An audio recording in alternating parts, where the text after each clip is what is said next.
On va passer au titre de L'Oréal. Maintenant, L'Oréal, dont le titre, on pourrait facilement trouver des jeux de mots avec le métier de L'Oréal et la fatigue qui semble englober le titre actuellement, les cernes sous les yeux.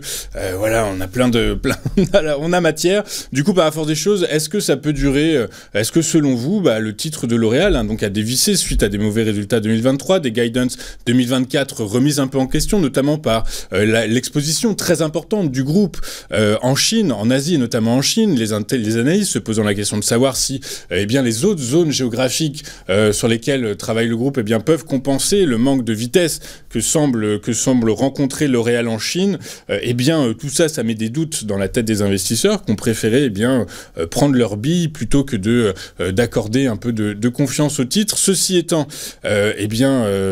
l'actualité chinoise en ce moment, l'activité autour de la macroéconomie, de la politique chinoise, politique budgétaire chinoise est vaste. Du coup, par la force des choses, est-ce que ça peut redonner un peu de peps au titre? Il semble pas, puisque dans un marché haussier, ce matin, tout du moins, le titre perd, le titre recule. Du coup, par la force des choses, est-ce qu'un peu d'optimisme et de rigueur, ou bien définitivement le titre perd de l'attrait et va continuer à en perdre pour les investisseurs? Je suis pas extrêmement d'un très très grand optimisme, au moins à court terme, parce que c'est quand même un titre de très grande qualité. Et ce que je vous ai présenté et ce qui m'a intéressé pour vous présenter le titre, c'est véritablement les scénarios et les modes de réflexion pour un titre qui, après avoir touché un support très récemment à 408, était en train de se reprendre, et on va voir les différentes hypothèses de relance du titre. Alors tout d'abord, une vue un peu plus long terme, sur une dizaine de mois, une tendance baissière entre le mois de juillet et la fin du mois d'octobre, un support retrouvé dans la zone des 380 €, et puis le redémarrage, je ne l'ai pas indiqué, avec l'ouverture d'un gap haussier, et puis un magnifique rallye très puissant, pratiquement pas de consolidation pour aller chercher la zone des 470 € qui a été touchée à 2 reprises. Et puis, là, à nouveau, depuis un petit mois, on est revenu dans un schéma de baisse relativement propre, avec un plus haut, un plus bas, un plus haut, plus bas que le précédent, et on a fait un dernier plus bas dans le mouvement baissier il y a avant-hier, sur 408 €. Donc, qu'est-ce qui peut se passer maintenant?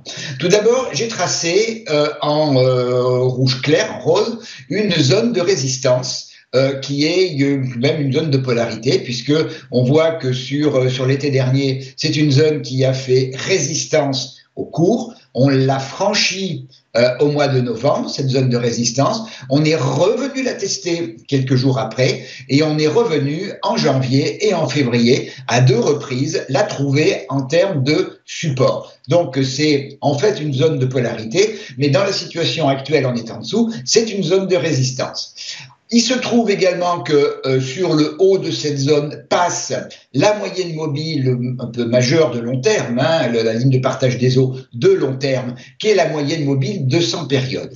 Et enfin, j'ai mis sur le dernier mouvement impulsif baissier qui a duré à peu près une semaine, la semaine dernière, j'ai indiqué les retracements de Fibonacci, et le retracement 38,2 passe exactement sur la borne haute de ma zone de résistance entre 417,35 et 420,80. Alors, ce matin, j'ai regardé un petit peu avant de prendre l'antenne. Les cours sont venus tester la zone de résistance, et pour l'instant, il y a quelques minutes, était en train de refluer. Alors, c'est pas forcément un très bon signe que les cours refluent. Donc, dans les jours à venir, première possibilité qui semble a priori pas forcément bien partie, serait tout d'abord de franchir cette zone de résistance entre 417 et 435, puis aller sur le niveau des 50% de Fibonacci qui est 5 euros au-dessus et qui est également un niveau de polarité. Donc c'est quand même, on a de la résistance. Ensuite, le gros niveau qui est le 61,8. J'entends gros niveau dans la mesure où statistiquement, lorsque une consolidation franchie, enfin baissière, donc haussière sur un mouvement baissier, passe le 61,8, eh bien, généralement, on revient à l'origine du mouvement. Ce 61,8 à 428,40 € est également un gros niveau, puisque c'est un niveau également de polarité. Il a fait résistance au mois de juillet. Il a été retravaillé au mois de novembre. Il a fait pile poil résistance début mars, puis très récemment, fin mars, début avril. Donc, c'était encore un gros niveau, 428,40, avant de pouvoir aller chercher la zone des 442 €. Donc, avec cette forme de cartographie, on voit vers le haut quels sont les niveaux, et ce sont tous des gros niveaux qu'il va falloir franchir pour revenir dans une situation plus favorable. Et puis, si on atteint les 442, on n'est pas sorti encore d'affaire, puisque tant qu'on n'a pas franchi 442, on n'est qu'en consolidation de la tendance baissière, puisque le niveau de 442, c'est le dernier plus haut dans le schéma baissier. Donc, son franchissement, eh bien, invaliderait ce mouvement baissier. Donc, on en est quand même encore loin, on en est à plus de 30 €. Ce qui me fait dire que pour pouvoir franchir tous ces obstacles que je considère comme un petit peu copieux, il va falloir que l'on ait du fondamental qui soit véritablement à la mesure des enjeux et à la mesure d'un franchissement de quasiment 10%. Donc il faut du gros fondamental, et bon, on verra si L'Oréal est capable, ou les perspectives de L'Oréal sont capables de nous délivrer des guidance qui soient bien meilleures que celles que l'on a pour l'instant. Maintenant, on a échoué ce matin, la journée ne fait que commencer, on a échoué ce matin sur notre zone de résistance 417-420. Donc le risque maintenant serait de casser à nouveau en clôture quotidienne 408.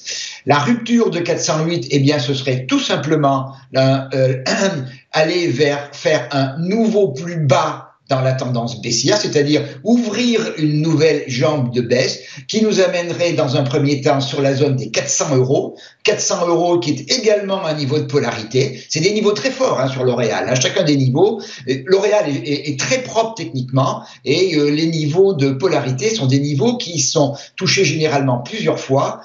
En la circonstance, mon niveau de la zone des 400 a été touché en juin, en juillet, en août de l'année dernière, en support, puis en résistance en octobre et au mois de novembre, avant d'être franchi. Et le dernier niveau en cas de rupture de 400 serait la zone des 388,80, qui, elle, a été à plusieurs reprises au mois de septembre de l'année dernière, et puis au mois de novembre, au redémarrage du schéma haussier, qui a été une zone de support, donc 388,80. Donc pour l'instant, tant que on n'a pas du fondamental musclé, vraiment musclé, sur L'Oréal, eh bien je pense que ce sont plutôt les vendeurs qui seront à la manœuvre.